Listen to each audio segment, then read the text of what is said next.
The media greatly influences society. They inform people about what is happening. It permeates people's lives by creating their own criteria and opinions. In this way, the media moves the masses, creating different social movements. For over 60 years, the people of Ambazonia were deprived of such privileges. The privilege to enhance their own criteria and opinion. They have suffered cultural genocide for 6 long decades, but not in this age and not with undaunted ABC Amba News on board. You must understand that wars are fought and won in the media. The speed of the revolution on Ambazonia's quest for freedom cannot be explained without highlighting the diligent use of the media. Franco-Cameroon colonizers, among other strategic moves, weaponized the media against Ambazonia for so long, and they continue to do so even today. The question would be, how much do the oppressed people of Ambazonia need to counter the media rage? Indeed, how much more is required to stop the genocide? The carnage in Ambazonia didn't start today. In 1961, 1972, 1984, and 1992, Ambazonians were slaughtered in huge numbers and help was not forthcoming. Why? Because the oppressor was the piper in the media. The good news is, we have what it takes to dictate the pace. Right now, ABC Amba TV is taking advantage of the wonders of multimedia aggressively to inform the misinformed and disinformed with undaunted and other revolutionary programs bringing it to the news untold stories. Most importantly, to win the media war by taking ABC Amba TV into every multimedia platform. In a word, where the importance of storytelling can never be overemphasized, Ambazonians has to tell her own story, not the other way round. And like we say it always, Ambazonia must narrate her story accurately. We can do this together, you know, right? You are just a click away. Visit our website at www.abcambatv.com, and the steps are quite simple. With just a click on the website, you can become a club member with so many benefits. You can also make a one-time donation, advertise and showcase your goods and services at the marketplace on the website. That was easy, right? You're welcome on board. And thank you for opting for the winning team.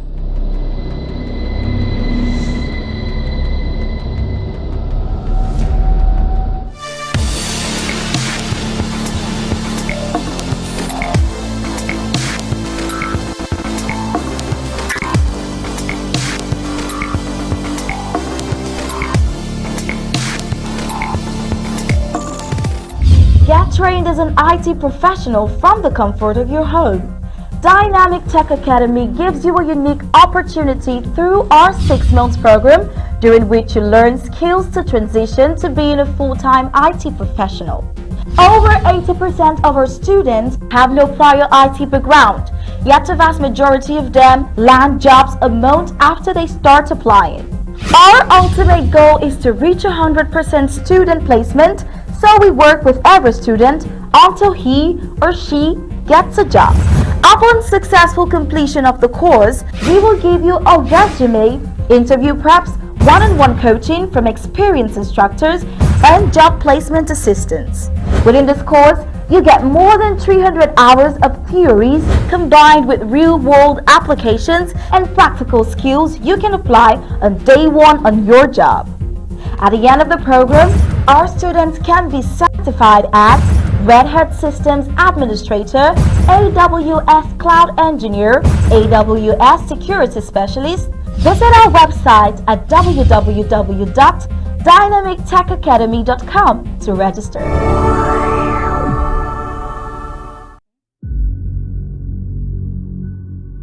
We the people, ABC Amba TV, Draft. Ambazonia Broadcasting Corporation.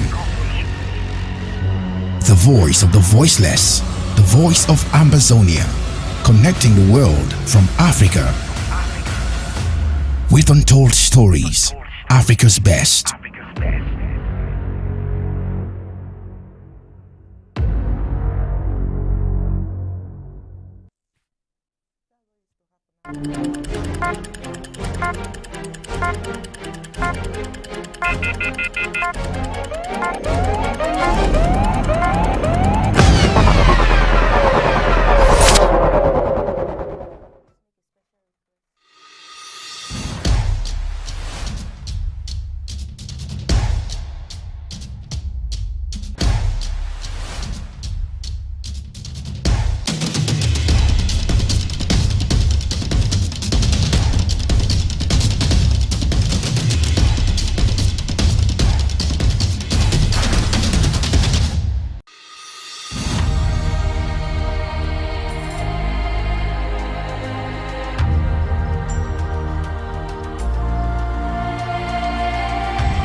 Good evening and welcome to Undaunted, bringing into the news untold stories. I am Star Smart. Let's begin.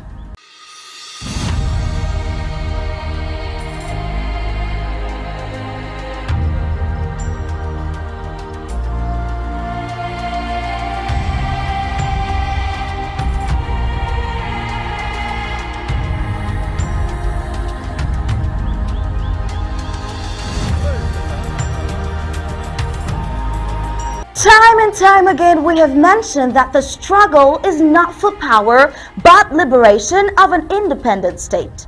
There is a categorical difference between leadership and rulership. The question of who leads the struggle for the liberation of Southern Cameroon's Ambazonia and ascertain independence has an answer simple enough. It is about who feeds them refugees, who cares for them ARFs the most, who has the framework that crystallizes the people's fullness into synergy, who listens and serves the meekness. Have you ever heard of the Amba Peace Plan?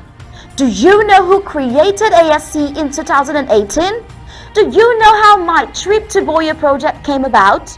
Do you even know how much dignity and integrity has been restored to Ambazonia just because of the draft? Do you know the mastermind and father of ACT, Team Ambazonia? Then you would want to ask. Different factions or groups with all claiming the same objective for Ambazonia, yet not agreeing. How? A clear case of the concept of leadership being misunderstood and misconstrued. The facts are all aligned for all to see. He has established ABC Amba TV, owned 100% by Ambazonians for all to see, live and enjoy. He has been the one who has been seeking the most to bring everyone together under the banner of the blue, white, 13 yellow stars and dove flag of Ambazonia. President Sako Samuel Ikome, PhD, tonight will be launching yet again another dynamic program, all with the pure objective to take the liberation movement closer to its finish. We are aware that even in this world's #1 democracy, this power tussle, but with some sense. Evil political endeavors and confusion stems from the fact that when one of the factions dishes out instructions, contradictory instructions would come from the next faction. That's why you've got for yourself Undaunted ABC Amba News to process the news and to serve untainted in its most condensed and digestive form. Tonight we will see how the beautiful Southern Cameroons of Ndele and Fonta has today been reduced to a dooming pit. With our case study, the Midland region in particular, there is no recycling unit put in place by the Colonial Beers administration in Southern Cameroon. Professor Ayim will be with us tonight as we dissect these issues. Without wasting any more time, let's get the prime headline.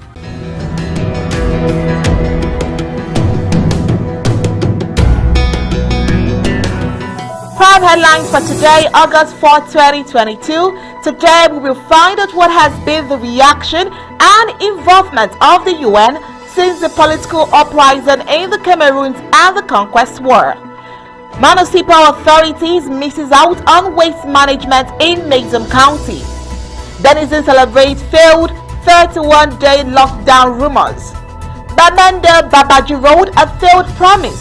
We will be revisiting that topic again today. 36 people, including 4 UN peacekeepers, were killed last week in protest against the missions. The stalemate at home front persists as the war grinds on due to Yaounde's unwillingness to negotiate. And in sports, Cristiano Ronaldo and Harry Maguire, most abused players, says Twitter reporter.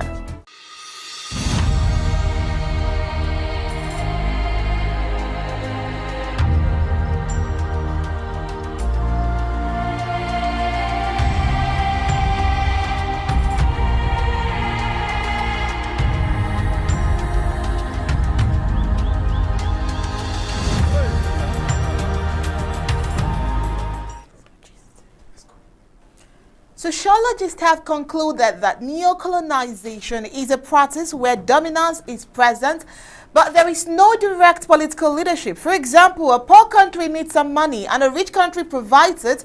So in the name of debt, former country loses its share of land resources and labors too.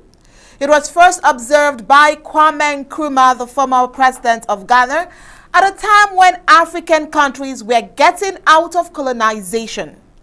This is where we begin the full briefings of tonight's Undaunted. On tonight's Undaunted, we will be having Professor Martin Ayim as our in-house guest and analyst. I am Oni Opbala, and Mr. Smart is here as always. Good evening, sir. Good evening, Oni. Many sociologists agreed that neocolonialism is the last stage of imperialism, with the idea of controlling, but it was also accounting for the exploitation of nations in place of development of poor countries. The only thing neocolonization gave to society was more underdevelopment in the name of debt. The amount a nation should use for their better industrialization gets used in paying debt as the interest rate goes higher with passing time. Like so many others, Africans have long been misled. Alleged progress under imperialism has long been used to legitimize exploitation. Meanwhile, Western colonial powers have been replaced by neo-colonial governments and international institutions serving their interests. A recent blog asks this question: why is the continent with 60% of the world's arable lands unable to feed itself? And how did Africa go from a relatively self-sufficient food producer in the 1970s to an overly independent food importer by 2022? Very sad analysis right there, but deeper into this analysis of such uncomfortable African realities seem to be ignored by analysts influenced by the global north. It does not guide African government on how to actually implement its long list of recommendations given their limited policy space, resources and capabilities. Worse, their proposals seem indistinguishable from an Africa-oriented version of the discredited neoliberal Washington consensus. With 30% of the world's mineral resources and the most precious metal reserves on Earth, Africa has the richest concentration of natural resources: oil, copper, diamonds, bauxite, lithium, gold, tropical hardwood, forests and fruits. Yet Africa remains the poorest continent, with the average per capita output of most countries worth less than $1,500 annually. Of 46 least developed countries, 33 are in Africa, more than half the continent's 54 nations. Africa remains the world's least industrialized region. Well, let's hear from Gabelasin as he has more to say in this regard. DR Congo expels UN peacekeeping mission spokesman after protests. 36 people, including 4 UN peacekeepers, were killed last week in protests against the missions. The Democratic Republic of the Congo has asked the spokesman of the United Nations peacekeeping mission MONUSCO to leave the country, blaming him for stoking tensions that led to deadly protests last week. The decision was announced in a statement from the Foreign Affairs Ministry dated July 28 and seen by the Reuters news agency on Wednesday. 36 people, including 4 UN peacekeepers, were killed last week as hundreds of protesters vandalized and set fire to missions buildings in several cities in the country's east. Civilians accused the mission, which has been active for more than 10 years, of failing to protect them from armed gang violence that has long plagued the region. The government said that the spokesman, Matthias Gilman, had made indelicate and inappropriate statements which contributed to the tensions between the population and MONUSCO. The Congolese government also said this week that it would reassess the mission's withdrawal plan in light of the protests, a decision which MONUSCO said it supported. The mission is due to withdraw by 2024 according to a plan drawn up last year, but the government aims to speed up its departure, said Foreign Affairs Minister Christophe Lutundula. Has the UN's peacekeeping mission in DR Congo failed? This could be more of a rhetorical question. Several killed in violent protests calling for UN peacekeepers to leave, and now they are leaving. What's become of the war-torn Congo post-UN peacekeeping departure? A purported peacekeeping mission suddenly turns bloody. We have our ears in the ground. Gab Ellison reporting for Undaunted, ABC Amba News.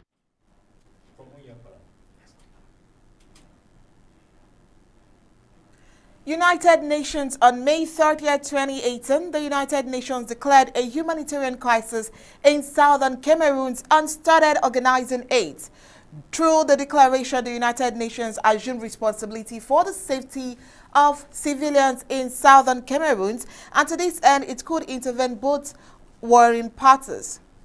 The United Nations is supporting the state of Cameroon by improving access to and the use of health care for people in most vulnerable areas. Now, the health care includes reproductive health services, HIV and AIDS prevention, tuberculosis, malaria, and other diseases, including the prevention and management of malnutrition. Now, what started as a struggle for equality and justice by the citizens of the southern Cameroon has spiraled into a full-blown crisis. Rebel groups seeking an end to what they consider domination of the Anglophone South by the Francophone not have taken up weapons against the government security forces, causing hundreds to die while tens of thousands are forced from their homes. Factories have been shuttered, roads have become impassable, warehouses have been destroyed, and trucks drivers are routinely kidnapped for ransom on a regular basis. But is providing healthcare enough is a question we want to answer today. From my perspective, it is definitely not enough. I mean, the current crisis heated up in 2016. The current crisis when activists in Cameroon's western provinces protested the official use of the French language in these predominantly Anglophone regions. In the past 2 years, those protests have turned deadly. $470 million estimated total loss of revenue as of October 2018. A prominent Cameroonian scholar and professor at the University of the Witwatersrand in South Africa, Achille Mbembe, observes that Anglophone Cameroonians complain about being marginalized because the administration doesn't speak their language, adding that the controversy over language is an expression of deeper, long-held grievances around good governance and equitable political and social representation. This alone says it all. Why should I be ruled by someone that doesn't speak my language? How will I understand him or her? I think that the world should think about this. You know, you're right there. What is life all about without communication? Language is the first form of expression for every human. UN Secretary General Antonio Guterres in September 2017 urged Cameroonian authorities to promote measures of national reconciliation aimed at finding a durable solution to the crisis, including addressing its root causes. Now, this they know, but La République du Cameroon ignores. Now, in her report to the 39th session of the UN's Human Rights Council last September, UN High Commissioner for Human Rights Michelle Bachelet mentioned the crisis in Cameroon. She says its fighting has intensified in the so-called Anglophone regions between security forces and armed groups. So she says it's between security forces and armed groups. All right. Now, the government has not acted to promote the conference on dialogue suggested by religious leaders, and there is still no mechanism in place which could envisage a halt in hostilities in the short term. You know, approximately 437,000 people are internally displaced across the affected provinces. Now, this is not just from us, this is also from David Malam of the local Norwegian Refugees Council office. In an interview, he said this. Now, is UN's reaction so far actually enough? It's another question we are asking. The thing is, most displaced people are taking refuge in remote rural areas or in surrounding bushlands and forests. Several humanitarian agencies confirmed, and Mr. Malan added that getting them needed help has proved challenging. Cameroon's GDP growth had been projected to reach 3.8% this year, a rebound from the previous year. Due to an increase in natural gas production, that goal is now likely unattainable.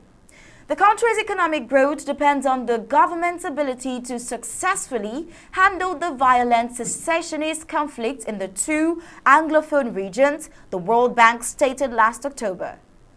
Groupement Interpatronal du Cameroun, GISAM, an association of business leaders, declared in September that violence in the Cameroon was forcing companies to halt operations. Due to the crisis, GISAM estimates total loss of revenue as of October 2018 to be about $470 million, while 13,000 jobs, mostly in the agricultural sector, have been or are about to be lost. The UN has done a few things in the years past, but that is not enough as lives and properties are still lost on a regular basis. All right, before we continue with the news, we told you earlier that we have a professor in our midst. We had him some weeks back, and it was a learning process for every one of us. Well, he is here again today, Professor Martins Ayim. He's here again to teach us on a lot of things, but we'll have him immediately right after this break.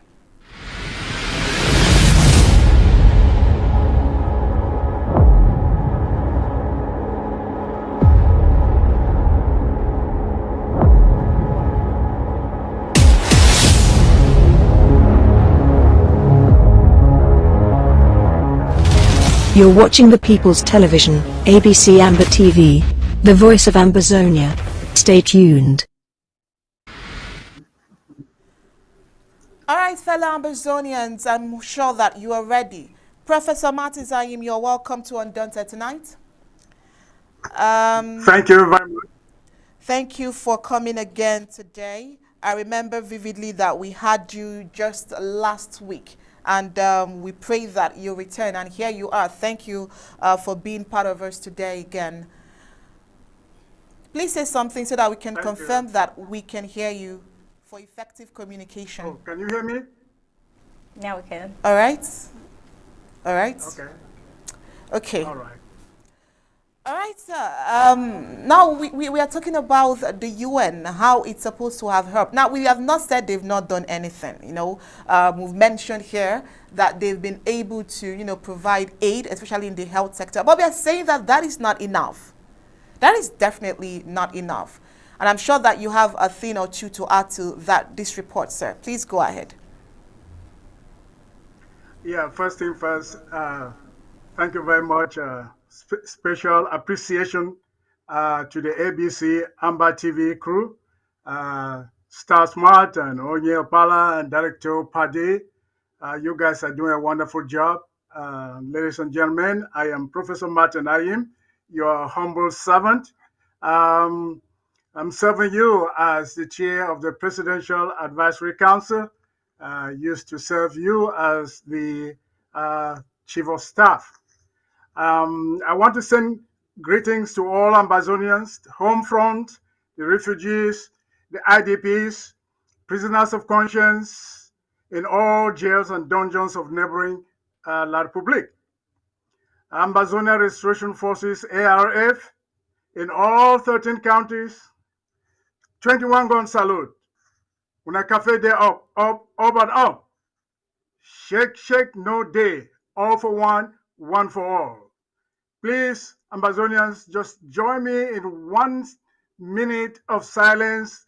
1 minute in honor of all our fallen heroes and heroines, innocent civilians, children, mothers, fathers, brothers and sisters, for no fault of theirs in their land, from a senseless invasion of our territory, from a war declared by President Biya on November 30th, 2017. Please, just a minute of silence.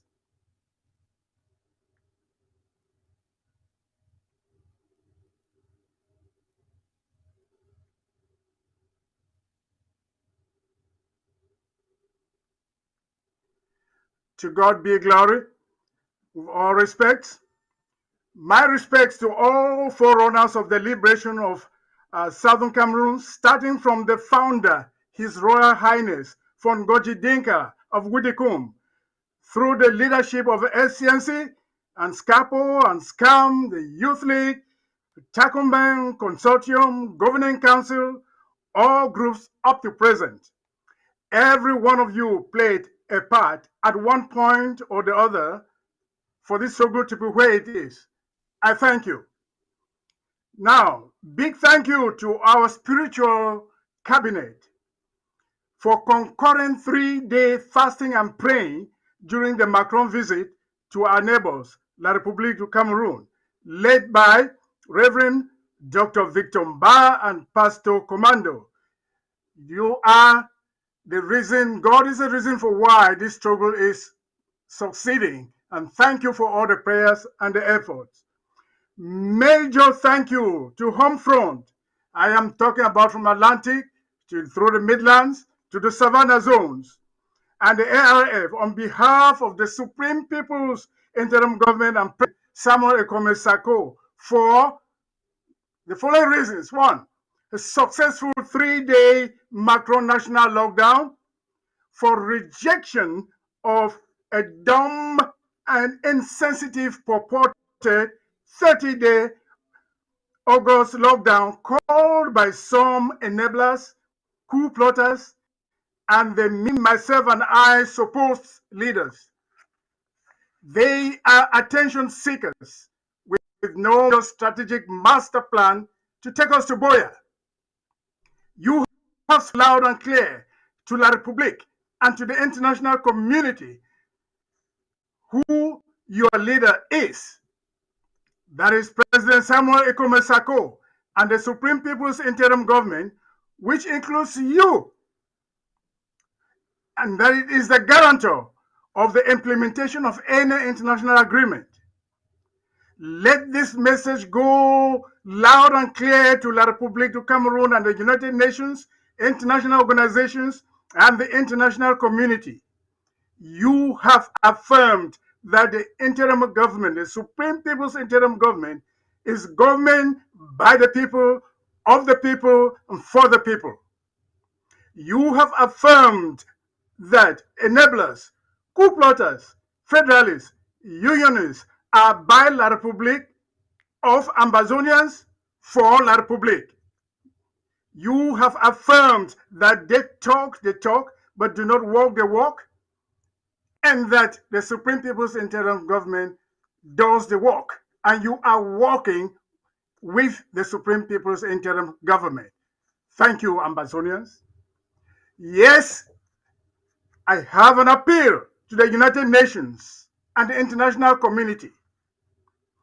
My appeal is that you recognize Ambazonia as the 55th nation in Africa and admit her into the community of nations and give us 5 years to take Ambazonia from grass to grace. We are looking forward. We request 5 years. Grant us independence. Give us 5 years, and you will see what we're going to do in Ambazonia. Turn this country from grass to grace. We can assure you, international community, we can assure you, the United Nations, that we will not be like South Sudan. Ambazonia will not be like South Sudan. Don't fear anything. I have the following 10 reasons why Ambazonia shall not and will not be like South Sudan. 1, we are inherently hospitable and loving people who tolerate diversity, freedom of expression, and differences in opinion. Amazonians disagree to agree. Our forefathers taught us this. They handed this over to us, the spirit of disagreeing, but not to stay disagreeable. I saw this firsthand in Widikum when the opposition and the government were campaigning, and the opposition would lambast the government on the podium. I remember E.T. Igwe, for example. He lambasted the frontier government for corruption, and I remember his catchword as a 12-year-old boy. He said, when I take them for ya, you put them for there. You take them for ya, you put them for there. That became the chorus in Widikum, and the whole population started singing, you take them for here, you put them for there. You take them for here, you put them for there. And then these people at the end of their campaign will enter one car, moving to the next campaign station, laughing. That is the Southern Cameroonian spirit. In 1958, Endele lost election to Foncha, and he peacefully handed power to Foncha. The first democratic transition in Africa was done by us, was in Ambazonia. That is the spirit we have. That is the spirit we have. The second reason why Ambazonia cannot and shall not be like South Sudan is Amazonia has a high literacy rate, close to 80% literacy rate. We have experts in the diaspora in every single field you can think of. And these experts are ready to go back and help build Ambazonia. That is, in every single field, you have technocrats who are willing to go back, rebuild a democratic and prosperous Ambazonia. Reason number 3, the government has put in place a world-class educational curriculum from kindergarten to university. And we have used the Kenya and the Ghanaian educational system as best practices.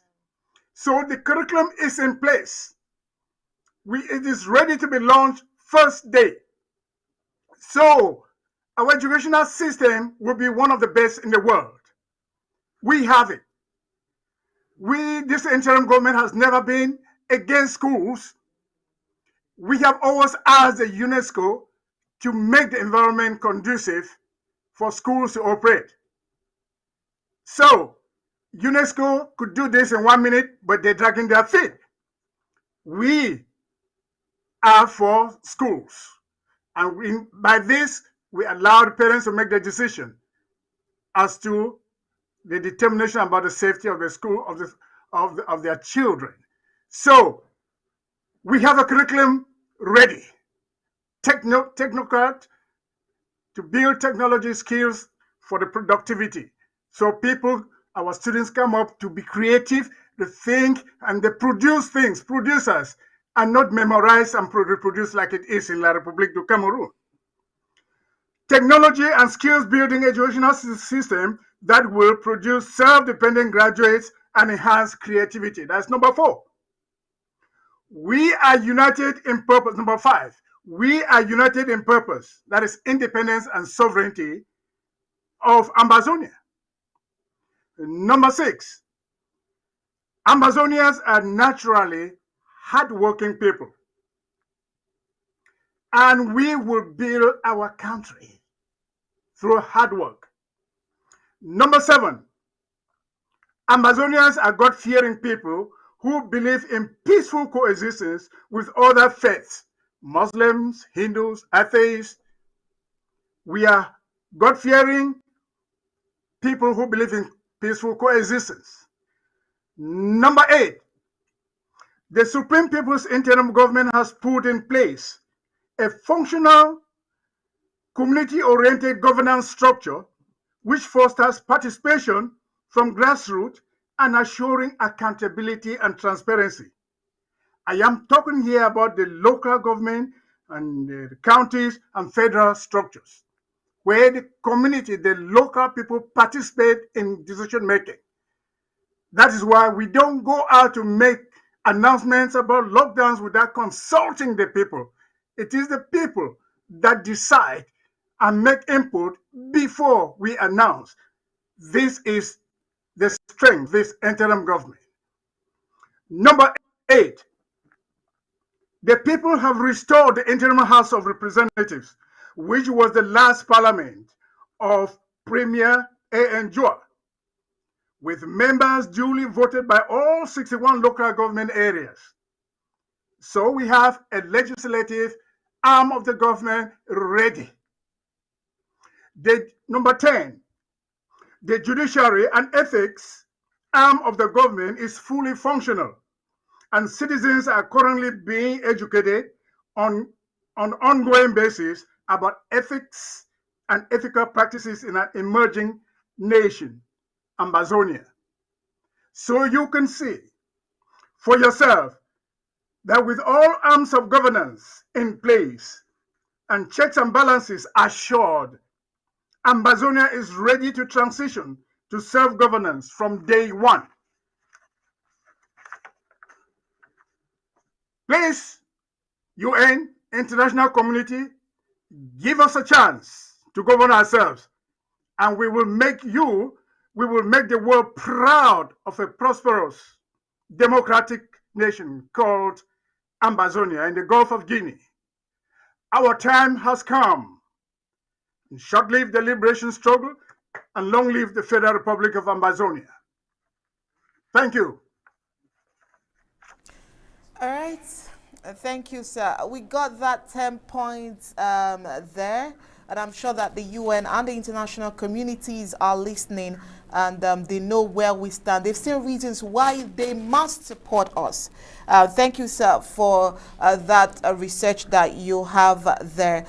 No, really, I know when you were speaking, I was so interested in it. You know, we had to take notes and pinpoint every point that you highlighted there, and we must say that we are very, very grateful for that. You have enlightened us the more and also highlighted all of the things that we are saying here this evening, especially from our first paper. Yeah. So you have something to say.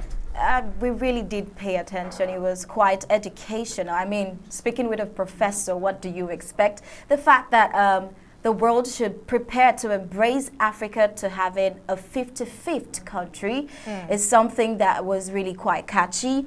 And indeed, I like how you summarize it all up, that they should give Ambazonia, the UN should give Ambazonia a chance. Indeed, I think they should. Yes, they just have to. They just have to, because it's about time. Yes, because Prof has highlighted every reason why they should. 10 good and reasons. So, yes, and the reasons are very good.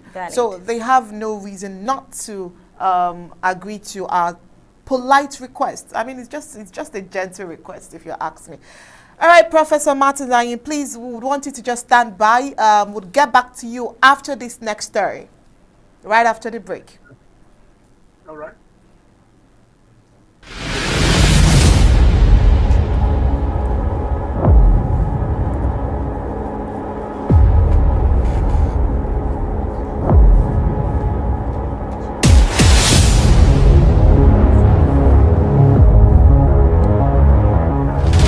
You're watching the People's Television, ABC Amba TV, the voice of Ambazonia. Stay tuned.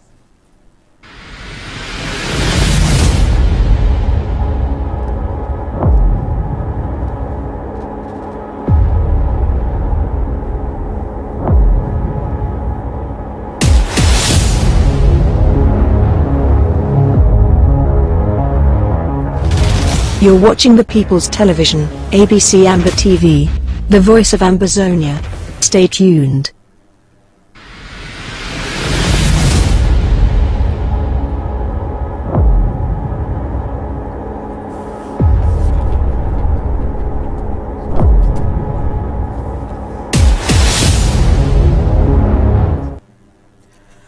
The Commander-in-Chief of the Ambazonia Defense Forces, ADF, bear in mind that there is a difference between ADF and ARFs. So the Commander-in-Chief of the Ambazonia Defense Forces, ADF, an armed group that has been terrorizing denizens, extorted them, torturing and requesting ransoms in the Ambazonia struggle for liberation. Of course, a certain Dr. Cho Ayaba Lucas has confirmed that they lost 11 fighters in Batibo local government area during a friendly encounter with the colonial La Republic du Cameroon military, with whom they have been working hand in hand to destroy the Ambazonia quest for freedom.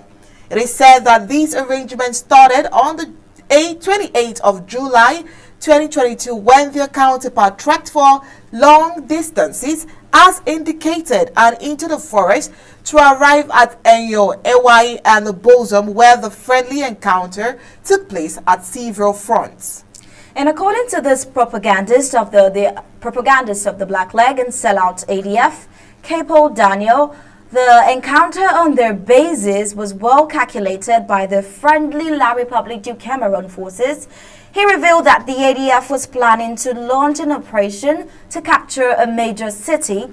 Quote, "We had rallied over 300 forces in Batibo to carry out an operation called Sunrise, where we would have taken over a major city in Ambazonia, and hold for the duration of a lockdown record that starts today 2nd and ends on Friday 5th of this month, that would be August." The propaganda continues that the ADF also inflicted pains on their friendly La République du Cameroun forces and watched them airlift dead bodies and wounded soldiers 5 times. But the colonial La République du Cameroun military said they only had 11 injuries and killed 15 ADF members. Our forces have regrouped and will enforce the lockdown even as we scraped the planned Operation Sunrise. This was what Capo concluded with. Well, it remains uncertain how the colonial government forces were aware of such an operation, but being the first time to call a 1-month lockdown. The new military general in Bamenda, General Buba Donacrio, knew something was cooking and decided to attack first before waiting for the commencement of the ADF lockdown, striking the enemy first. However, anyone doubting how the colonial forces knew would be denying the simple truth that the ADF is an ally of the BIR and La République du Cameroun, who have been fighting relentlessly together to destroy the Ambazonian genuine quest for freedom. The Batibo encounter was a mere friendly match to blindfold the world that the new colonial general has started his mission. General Buba is a former commander of the Rapid Intervention Battalion, La République du Cameroun's elite forces. He is also known as the man who weakened Boko Haram terrorists in the far north region. His recent appointment to the 5th Military Region has been seen as a strategy to eliminate Ambazonian forces in the region with the tactics they used against the Islamist group. Now, there's a big question. Where on earth do guerrillas enjoy injunctions? Reacting to this, a certain Ambazonian on social media said, and I quote, "Of course, I call this incident in Batibo as a free fire between partners and friends. In this case, Ayaba and La République du Cameroun. The losers are these boys calling themselves ADF and Unity Warriors. If I may ask, what was the reason, the terror of the assembling of fighters in Mogamo? Aren't we fighting a guerrilla war? Guerrilla fighters don't group together, and what still, they are coming all the way from Bui and Nkokentuja." And in effect to that, Ayaba and Cameroon called for a botched 30-day lockdown to neutralize all fighters, so that come September at the Onga UNGA, Cameroon will say they have defeated the cessationiste terroriste, and so there is no need for any international mediation. This is where Anna comes in with the 5-year federation project. If Anu N or Ayaba were to play any leadership role, they would be worse than Solomon Tandeng Muna. I don't know if you understand what I'm saying. They definitely do. All right, of course, coming up next, we'll look at the municipal authorities missing out on waste management in Mazam County. Right after the break.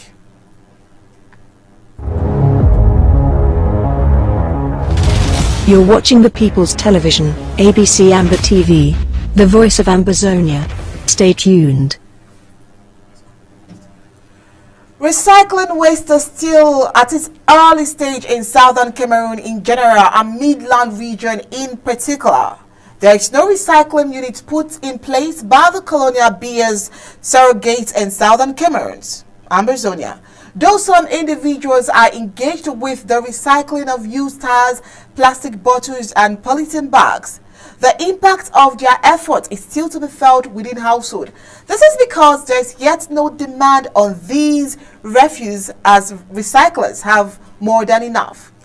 Households lack the knowledge on waste management and will gladly dump all what they produce as waste at any nearby dump site. It is common to find dump sites at different road junctions and streets around the Bamenda 3 local government area. Are these dump sites not breeding ground for mosquitoes? Can malaria be eradicated with such a scenario? Is a question we'll try to answer this evening. And now this particular local government area of the Mezam County in Midland region of Ambazonia is facing a waste management crisis. The waste management company hired by the Bamenda City Council stopped work as a result of attacks by non-state armed group on their properties and staff. The non-state armed group forced the waste management company Hisakam to stop work in Midland region of Ambazonia for reasons best known to them. The City Council, like the Bamenda 3 local government area authorities, have not been able to put in place an alternative means of discarding household waste for neighborhoods. Given that households keep producing waste on a regular basis, it is fast becoming a problem. The stench produced from the dump irritates passers-by, and those living around. Circulation is slowed down in areas where the pile of heap is huge and invading the road. Well, Undaunted visited a new road neighborhood in that same local government area where the cabbage heap is fast invading the road. Households keep increasing the dump with waste as they have no alternative way of managing their waste.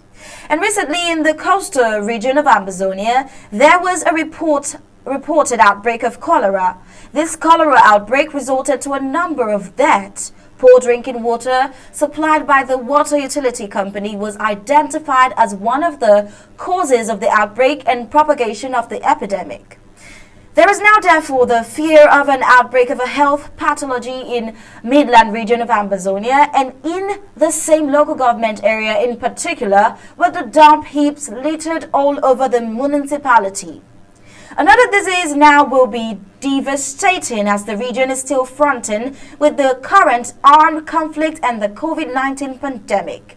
Let's take a look at the new road site dumping ground in this local government area. This is a dump site. The road has been transformed into a dump site.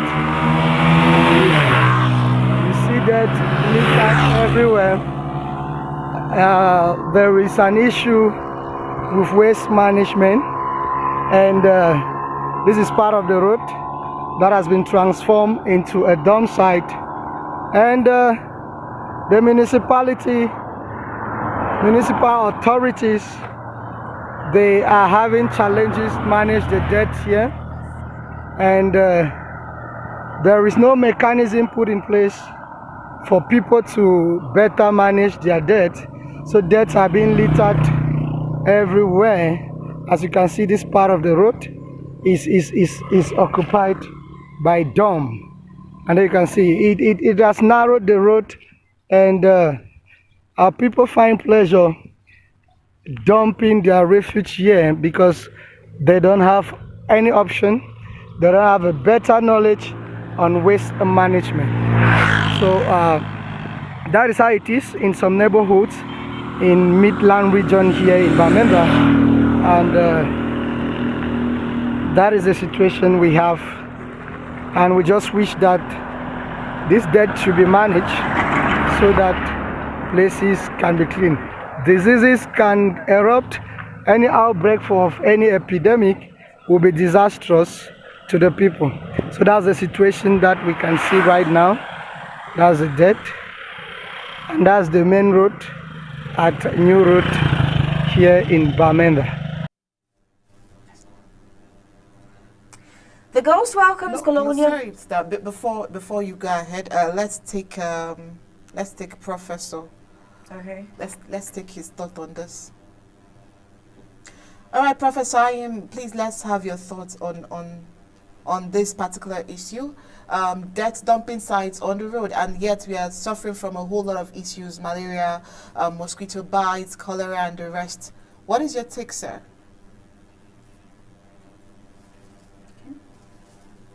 My take there is, because there is an ineffective public health system in place, preventative medicine. and there is corruption, and the municipalities cannot provide landfills, dig landfills, and for management of waste, etc. This is disastrous to the population, to the people. Environmental health is being ignored. So it's something that has to be addressed in a holistic manner. And I can assure you, the Federal Republic of Ambazonia, when we take over, we will make sure that public health, we will make sure that environmental health, we will make sure that our people have a the healthy environment to live in. These are things that we criticize. That is exactly why we're in this struggle. Is it that they don't have money? The money is there. The people lack the ideas. Now, constipation of the brain, they lack ideas and programs to be able to implement and protect the population. This is disastrous. If an epidemic occurs, they're just providing, breeding places for mosquitoes and for the spread of diseases, etc., right in the center of the town. Roads that are supposed to be used now are being occupied by trash. So this is horrible, really, really horrible. Thank you.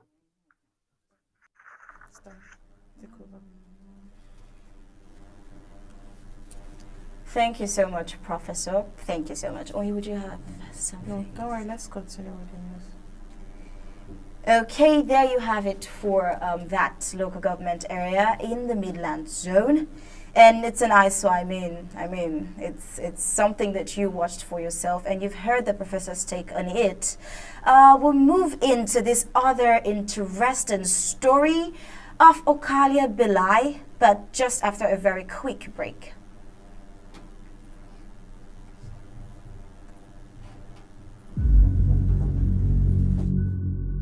We the people, ABC Amba TV, draft. Ambazonia Broadcasting Corporation. The voice of the voiceless, the voice of Ambazonia, connecting the world from Africa. With untold stories, Africa's best.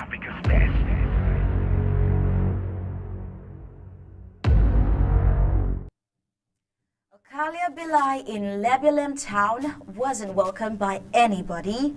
The colonial governor Okalia Bilai.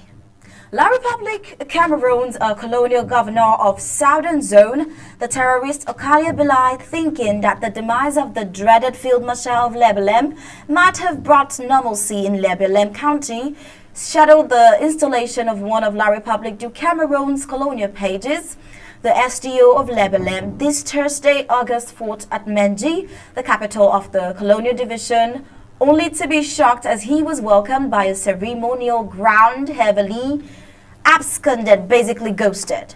The county and its LGAs are haunted. The occupier colonial governor Kala Bilai, like his counterparts Lily All Afrique, are some of those feeding fat on the war declared by the monarch beer on the southern Cameroon's Ambazonia. Both Okalai and Lele are long on retirement but have remained in place thanks to the war that is taking its toll on innocent Ambazonian lives. Sources close to the colonial powers in Yaoundé say both manage a monthly risk allowance of 50 million francs CFA each for the purpose of the ongoing war. Colossal sums they have never seen in their entire careers as civil administrators from Inam. Both of them employ dubious crooked means, lies, telling, and sometimes they create situations themselves, make false alarms to justify usage of their new-found fortune, and make believe to the colonial regime in Yaoundé that things are returning to normalcy for a one and indivisible La Republique du Cameroon. There are going to be images of Menji local government area, the capital city of Lebulem, and you see for yourself that the Ambazonian quest for freedom is not a joking matter. Field Marshal or no Field Marshal, there is no turning back. We will now have our Professor Martin to react to these untold stories from the home front.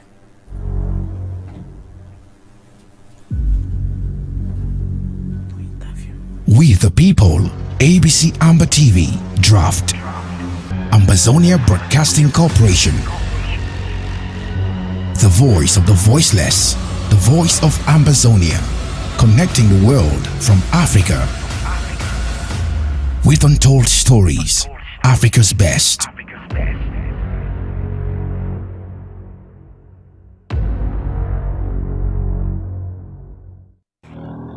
This is a neighborhood around New Road. New Road is a locality here at the Midland region of Ambazonia in Bamenda.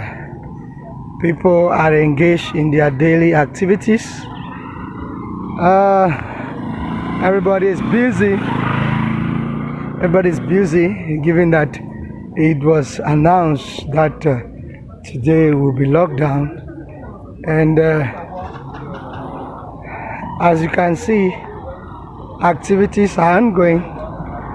Everybody is busy. You can see commercial bike riders at work. It is a busy place. It is a busy town. As you can see, people have defied lockdown and they are out with their various activities, working. You can see daily activities are going on, as is always the case. People are busy with their different schedules, and this is New Road. You see shops are open and all the like. So this is the situation of New Road in Bamenda, a busy place.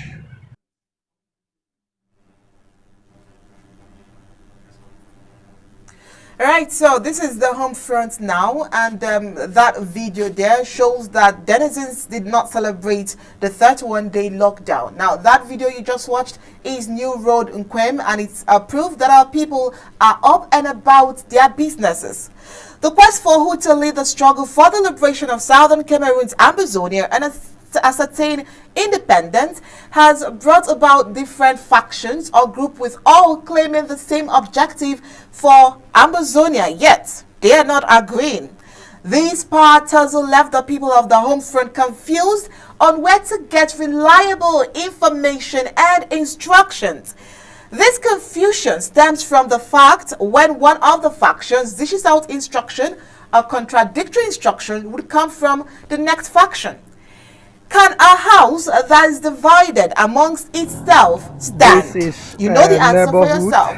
Now, this is a question that many think is the main cause of delay, the fight for the independence of Ambazonia that we are currently having. Lately, from every indication, the people at the home front have recognized the IG of Dr. Sako Ikome as the lead, right, and reliable group. Commercial Avenue, the business hub of Bamenda, in full gear. Let's see the video for yourself.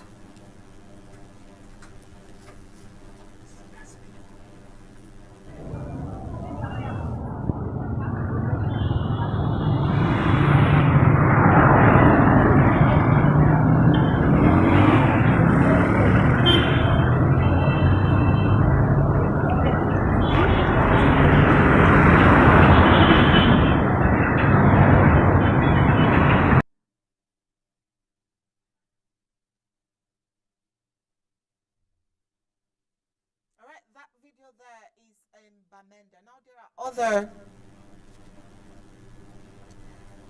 Now that video there is also from the home front Bamenda. Activities went on in full gear.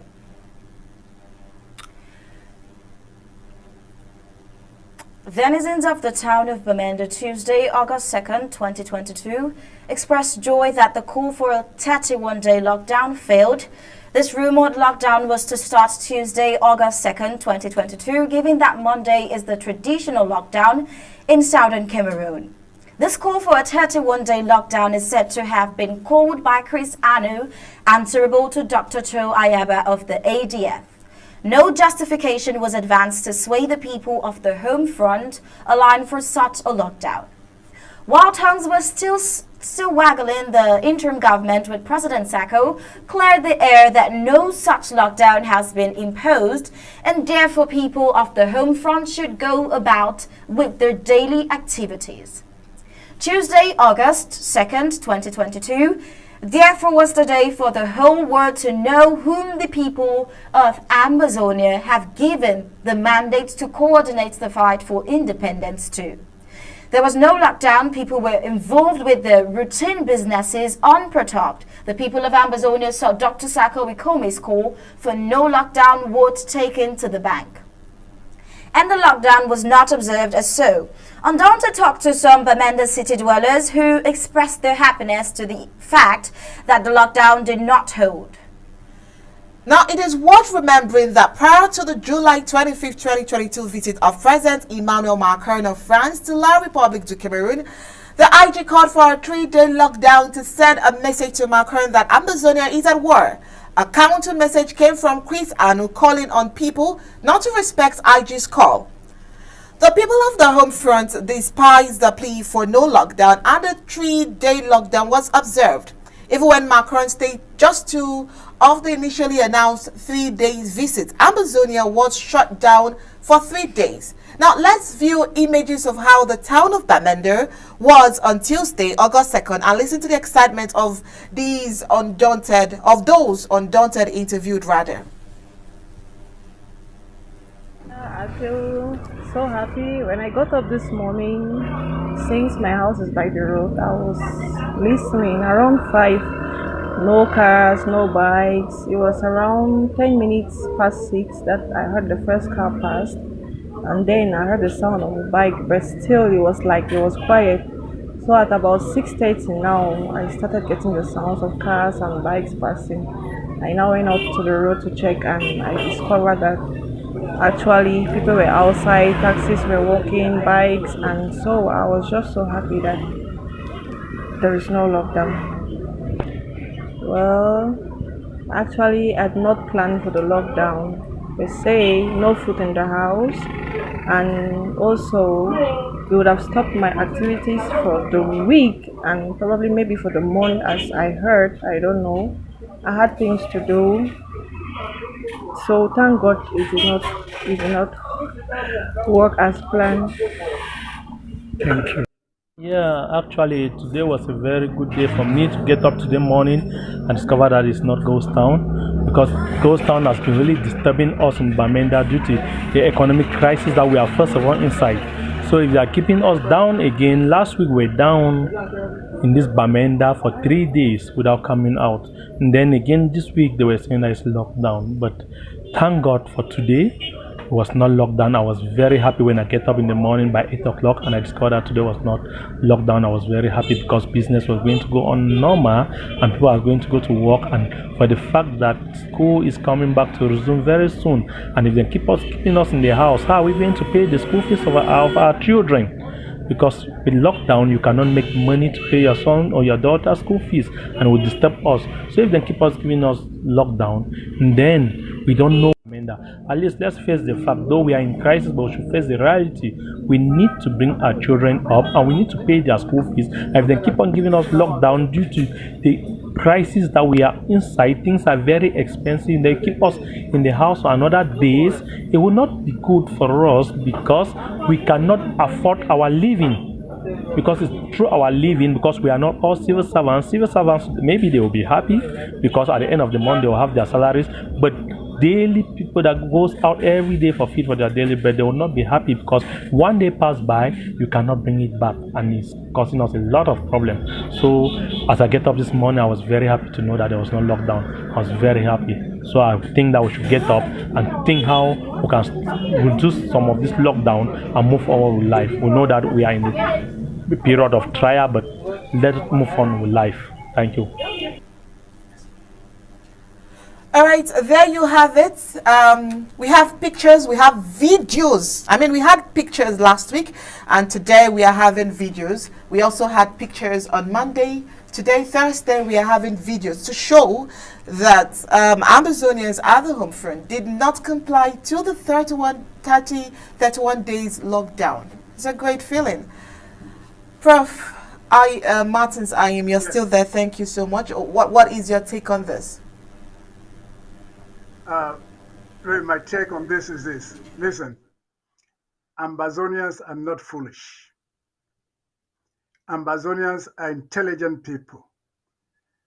The fact that we are in the diaspora does not mean we are more intelligent than the people at home front. They know who their leader is. They now know who to listen to. So even talking about people being confused is a thing of the past. It's not a necessary statement. From the landmark visit of Macron going forward, the people have made their decision. They have spoken. They know who to take instructions from, and that is from the Supreme Interim People's Interim Government. They know who their leader is. They have spoken. You see, the 30-day lockdown. People who spoke against came around and said 31 days. The people said no.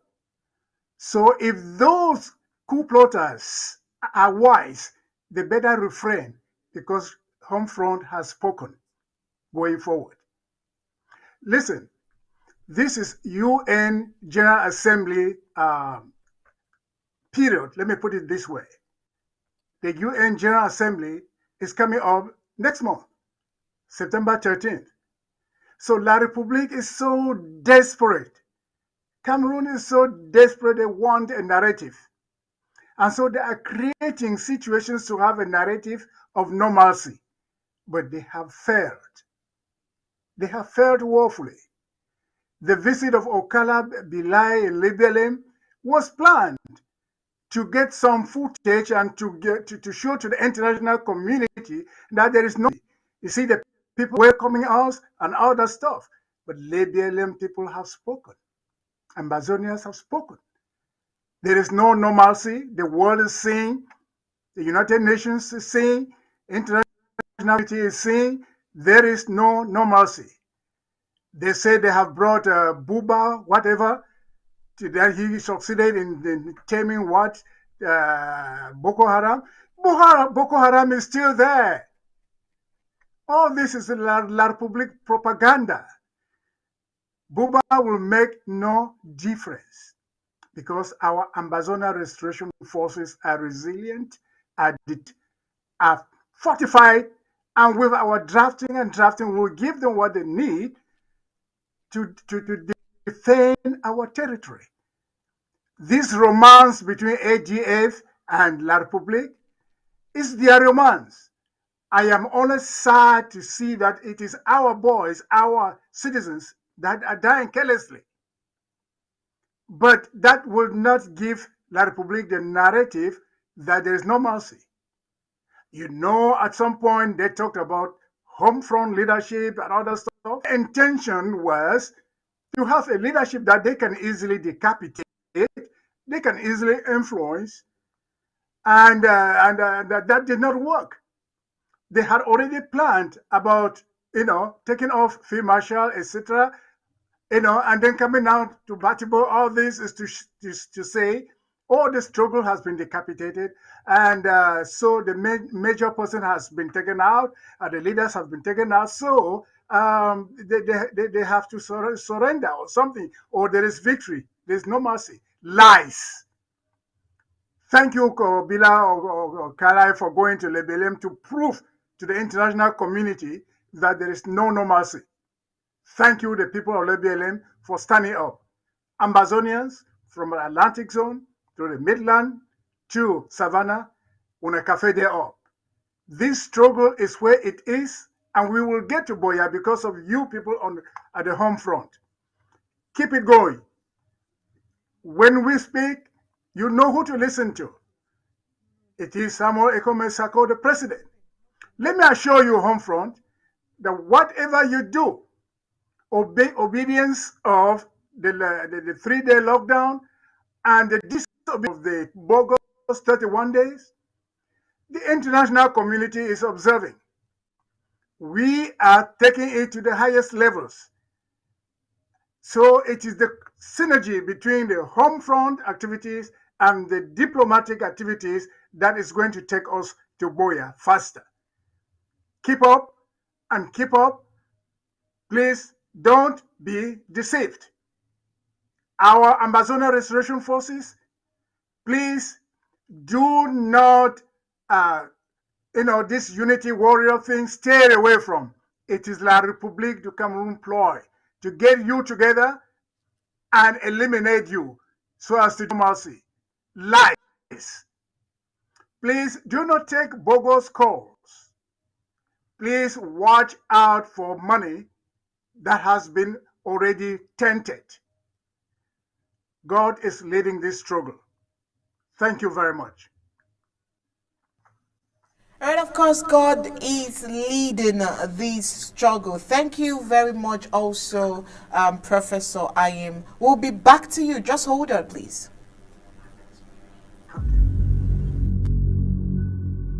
We the people, ABC Amba TV, Draft. Ambazonia Broadcasting Corporation. The voice of the voiceless. The voice of Ambazonia. Connecting the world from Africa. With untold stories, Africa's best.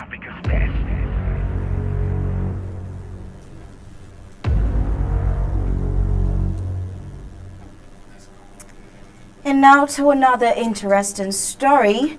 The road linking Bamenda, the chief town of Midland region of Ambazonia, to the west region of La République du Cameroun is a nightmare. This road, termed the Bamenda-Babadja Road, is the main commercial road to the people of Ambazonia. Users of this stretch of road waste a lot of time navigating the potholes of the road and at times spend the night at a spot as with the deepening holes. It's now more than a year that the House Prime Minister Chief Dr. Joseph Dion Ngute promised an immediate construction of the stretch of the road in 2021. Here we are in August 2022 with statements still giving excuses for the slow pace of realization of that promise. Is this not just a calculated attempt to punish the people of Ambazonia? What can one expect of a government whose prime minister is failing to fulfill a single promise? Now his House Honorable Walang Richard Eboa saying the slow nature of the rehabilitation of the Bamenda Babadju is as a result of lack of peace. It is almost a year now since Cameroon's colonial Prime Minister Chief Dr. Joseph Dion Ngute assured that construction works at the Bamenda Babadju Road were started.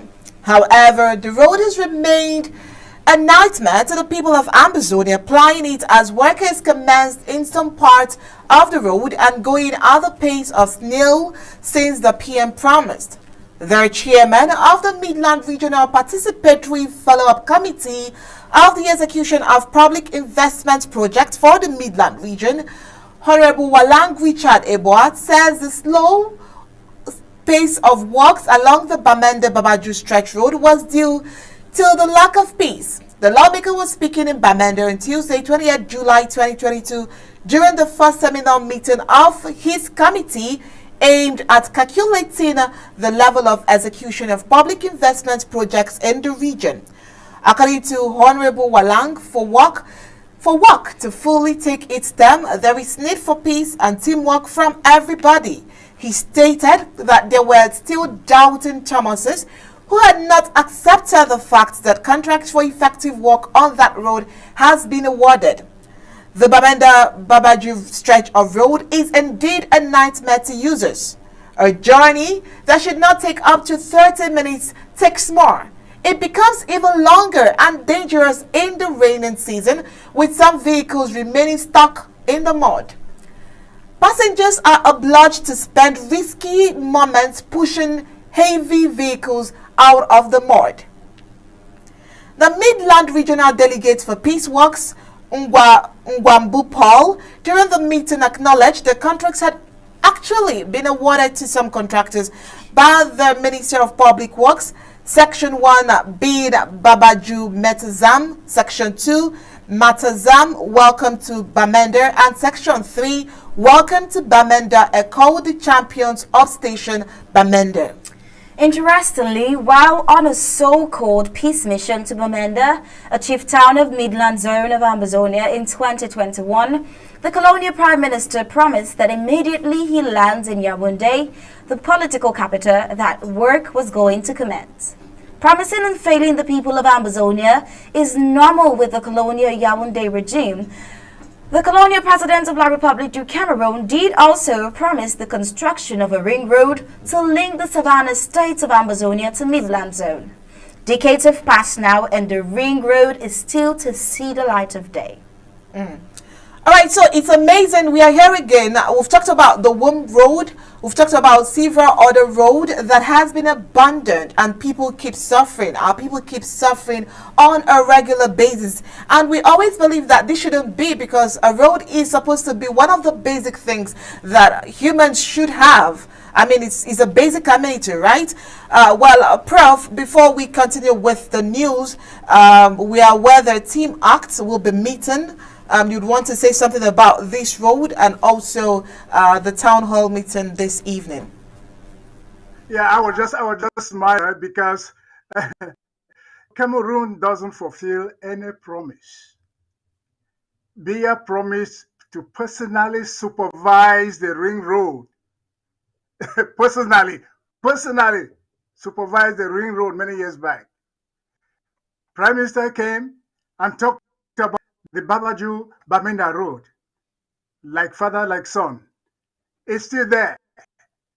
Alibi they use now is if there is peace. But these roads have been there long ago, before even this conflict started, before this war. They're looking for excuses. Don't be surprised. The contracts for these roads already been stamped, completed. Don't be surprised. There are many contracts there in Yaoundé that have been stamped, completed, money disbursed, but it's not even begun. That is Cameroon. They say in French, l'impossible n'est pas camerounais. Those people, I think that's where my 80 Egwe talk can really hold. Take them for here, put them for there. Take them for here, put them for there. They have money, state money, stored in their private houses, money that could construct this road overnight, and even more. And it's been stamped, completed, but the money is there with them in their houses. Some of them they prefer to burn the money than for the money to be used to realize national projects. You see how wicked people can be? You see really why we cannot be together? And who is this even talking about going back for federation and try for another 5 years? Are you crazy? Are you crazy? A dog going back to its vomit? Don't take us backwards. Let's move forward, guys. We just talk for talking's sake. These people will not realize that road because they have something to gain too from it, making money out of it. Okay? So trust La République at your own peril. We are gone. Thank you.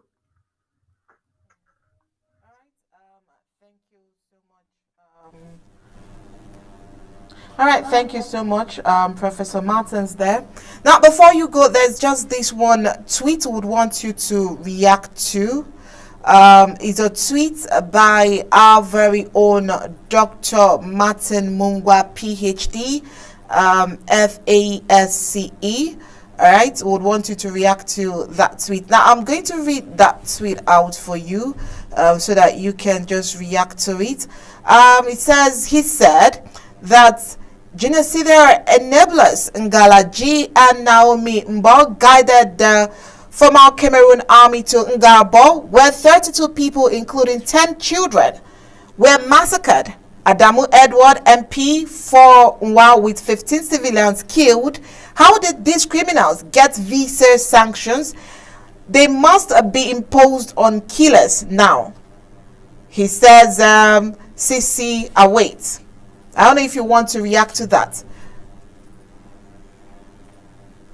I really, when it comes to Ngala Jera and the madness they're doing there, I really don't want to dignify him by making comments about him at all. Thank you.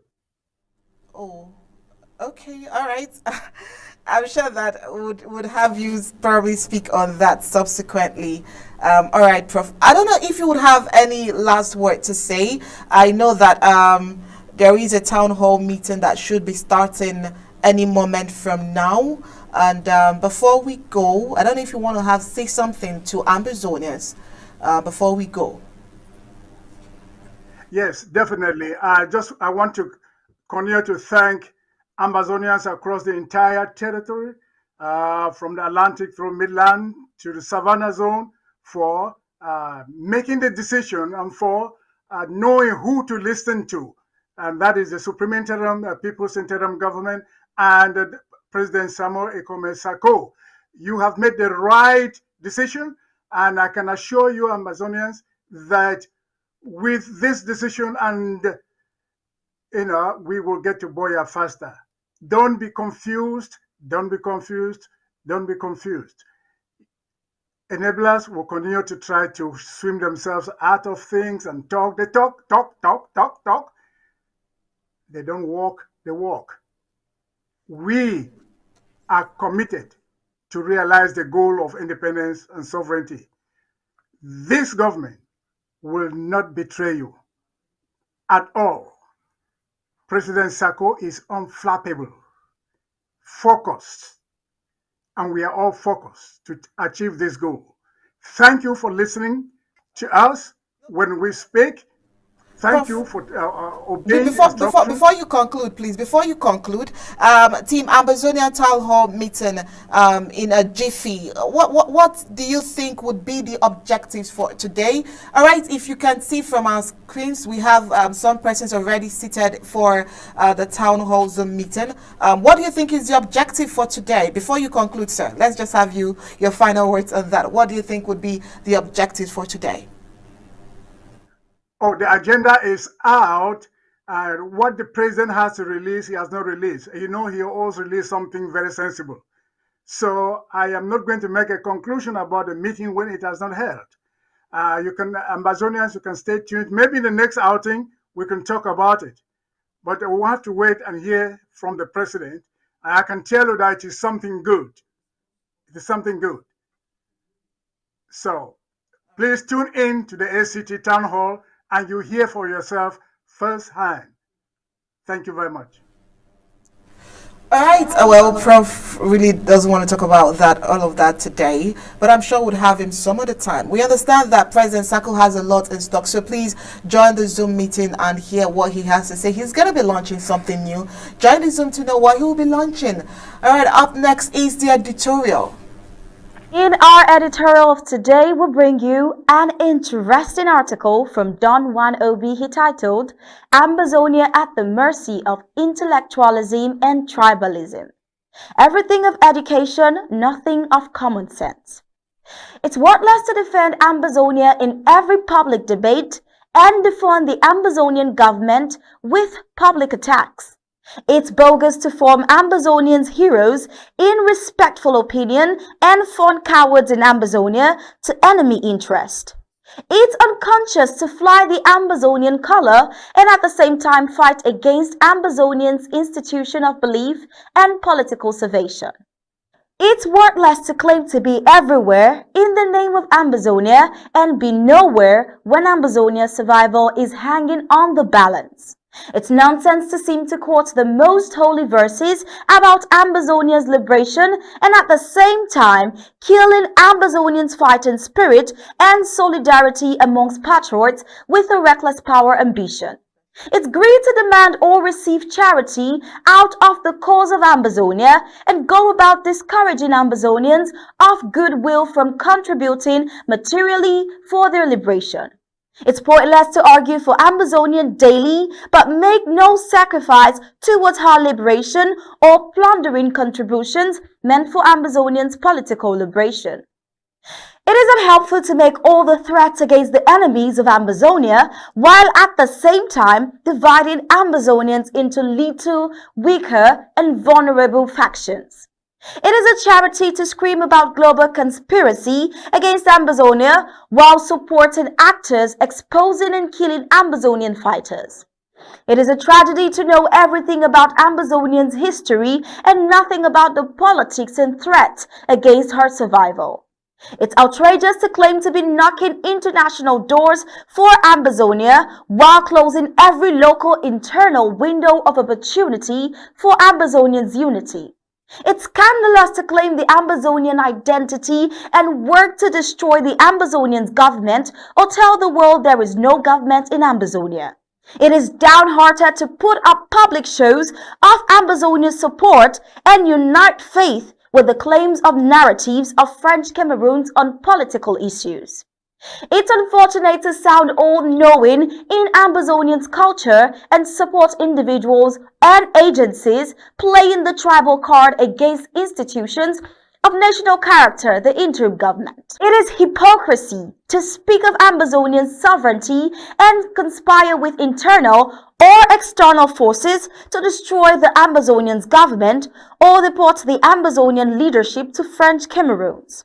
It is futile to emphasize Ambazonians' autonomy under international law and accept the authority of French Cameroon's courts, diplomatic representations and institutions over Ambazonians. It is counterproductive to claim to be fighting for Ambazonia and at the same time send enemy letters of distrust and blackmail to foreign offices, disavowing or delegitimizing the Ambazonian government. It is wickedness to raise dust and fumes in the most angry and bitter feelings for Ambazonia, while endorsing French Cameroon's political discourse and debates. It is a fraud to claim to be standing up for Ambazonia and abandon Ambazonians' most desperate victims to their miserable fate when you can help. It is cheap to ascend any height of public recognition on the campaign for Ambazonians' independence and hold Ambazonians' future ransom on your personal claims and entitlements for leadership. It is useless to criticize international silence on the Ambazonians' political question while condemning Ambazonian fighters for alleged atrocities and abuses. It is paltry to express sympathy for Ambazonians' victims while committing to legitimize French Cameroon's political claim over Ambazonia. It is inconsequential to claim solidarity with Ambazonia in convenient phrases or general statements while doing nothing to support Ambazonians' political rights, wishes, and claims. It is a shame to pray and wish greatness to Ambazonia and plot coup on baseless and unfounded theories to put Ambazonia in a weaker state for easy annihilation by the enemy. Beware of those who are everything themselves, anything Ambazonian, but nothing Ambazonia. This is interesting indeed. Well, that was where he ended his article, and that's where we end our editorial for today. If you want more articles like this, kindly visit our website at www.abcambertv.com for more. Subscribe and become a club member even now. Well, as always, I would exceptionally take you through our payment methods so you can be a part of this winning strategy. It is simple: ABC Amber TV payment channels, Cash App, telephone +12 40 486 8768, hashtag $Amber ABC, Zelle, Ambazonia Broadcasting Corporation, telephone +1 240 486 8768. PayPal payments at abcambertv.com, UK bank account, account holder Ambazonia Broadcasting Corporation, sort code 231470, account number 229908885.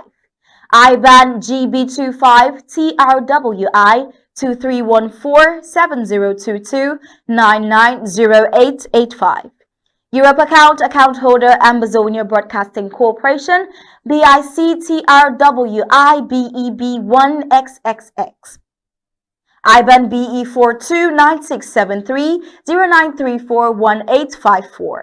Australian Bank account holder Ambazonia Broadcasting Corporation, BSB code 802985, account number 211040023, Canadian Bank account holder Ambazonia Broadcasting Corporation, institution number 621, account number 200110286-148. Transit number 16001, and New Zealand account holder Ambazonia Broadcasting Corporation, account number 04202101042037. Thank you for your donations. I am Star Smart reporting for Undaunted ABC and the News. All right, thank you so much, dear Star Smart, for that editorial. All right, fellow Ambazonians, we will come live again only when the president is addressing Team Ambazonia in the town hall meeting. Now, remember to join the Zoom link. Is there. Join the Zoom link. It's a special workshop you do not want to miss or be absent from. Trust me on this particular one. So join the Zoom link and be part of that town hall briefing. All right, coming up next is sports.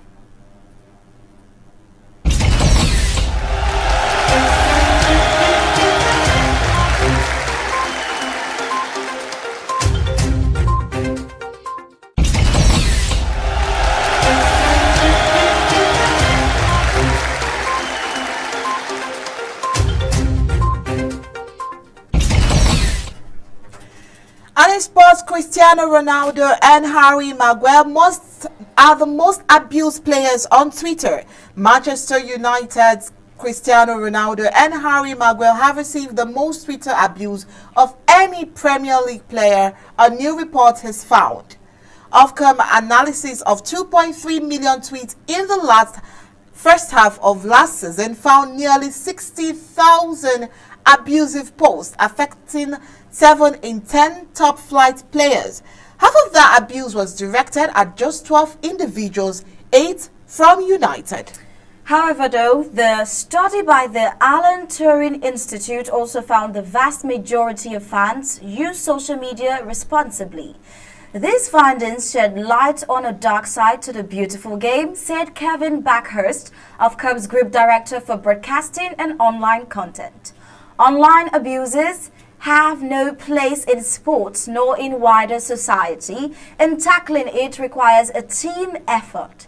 Wilga Bellison has more. Latest world sports. Football. Cristiano Ronaldo and Harry Maguire, most abused players on Twitter, report. Manchester United's Cristiano Ronaldo and Harry Maguire have received the most Twitter abuse of any Premier League players, a new report has found. Ofcom analysis of 2.3 million tweets in the first half of last season found nearly 60,000 abusive posts affecting 7 in 10 top flight players. Half of that abuse was directed at just 12 individuals, 8 from United. However, the study by Alan Turing Institute also found the vast majority of fans use social media responsibly. These findings shed light on the dark side to the beautiful game, said Kevin Backhurst, Ofcom's Group Director for Broadcasting and Online Content. Online abuse has no place in sport, nor in wider society, and tackling it requires a team effort. Players who received the greatest number of abusive tweets: Cristiano Ronaldo 12,520, Harry Maguire 8,954, Marcus Rashford 2,557, Bruno Fernandes 2,464, 2,127, Fred 1,924, Jesse Lingard 1,605, Jack Grealish 1,538, Paul Pogba 1,446, David De Gea 1,394. Tennis. Emma Raducanu reaches Washington Open second round. British number 1 Emma Raducanu's preparations to defend her US Open title got underway with a first-round win over Luisa Chirico in Washington. The 19-year-old came through 6-4, 6-2 in 87 minutes to earn her first victory of the North American hardcourt season. "It definitely feels really good to get a win here in DC," said Raducanu, after not playing for quite a bit after Wimbledon or many matches at all this year. "I think it's a really nice feeling just to get on the board." The world number 10 will face Colombia's Camila Osorio in the Washington Open second round as she continues to build up to the year's final Grand Slam, which begins on 29 August. Meanwhile, Britain's Dan Evans secured his place in the third round with a 6-1, 6-2 victory over compatriot Kyle Edmund and will now face America's Taylor Fritz or Australian Alexei Poprin. "My focus was very good," said 32-year-old Evans. "It's always nice to start a new swing off with a win, and it's nice to be through to the third round." Meanwhile, Britain's Jack Draper suffered a 6-4, 6-2 defeat by Russian top seed Andrei Rublev. Wimbledon debut runner-up Nick Kyrgios was also in action for the first time since losing on his Grand Slam final debut, the Australian beating American Marcus Giron 6-3, 6-2. At the Silicon Valley Classic in California, Japan's 4-time major winner Naomi Osaka returned for the first time since May with a 6-4, 3-6, 6-1 win over China's Zheng Qinwen to set up a meeting with American 18-year-old Coco Gauff, who beat Ukraine's Annalena Kalenina 6-1, 6-0. "What's always impressed me about Coco is her mentality," said Osaka, 24. "She's improving every year, so I think there's a lot that she's learning, and it's only a matter of time before she wins a slam." Gab Ellison reporting from Daunted, ABC Amba News.